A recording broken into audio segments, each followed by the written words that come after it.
You know, for some people, this is the start of a 3-day vacation. But this is really a time for us to reflect on those men and women who have served each and every one of us and who have lost their lives doing so on behalf of our collective freedom. You know, the Gettysburg Address is enshrined in the front of this cemetery. It's one of the greatest speeches of all time. And the Gettysburg Address was written on the back of an envelope by then President Abraham Lincoln, considered one of the greatest speeches of all time. It was 272 words long. And it was given at the dedication of a cemetery, a national cemetery for the fallen men and women from the bloodiest battle of the Civil War. After the end of the Civil War, Decoration Day was created to commemorate the fallen Union and Confederate soldiers who had lost their lives. An estimated 620,000 Americans died in that conflict. That's about the size, a little bit less than the size of San Mateo County. So for all of you scouts, think about every single person that lives in San Mateo County. That's how many people died during that Civil War.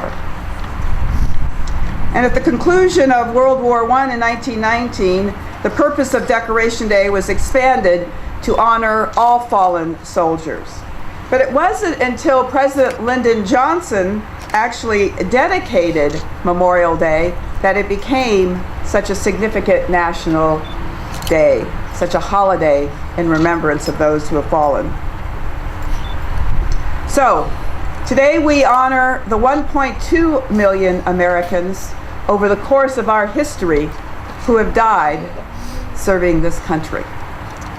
I thank you all for being here to recognize that, because you know, George Washington once said, the way to really evaluate a nation is to evaluate how they take care of their veterans.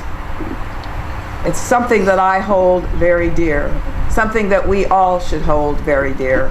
So for every veteran who comes back from Afghanistan and Iraq, it should be more than thanking them for their service. We should be embracing them in every possible way we can to make sure their lives, to the extent that we can make it, become more whole. So, I would just like to conclude by saying to each and every one of you scouts who is here, as you put the American flag in front of each of these tombstones, I want you to pray. I want you to pray for them, for their families, and for all of us, that we can always be a country that is free. Thank you.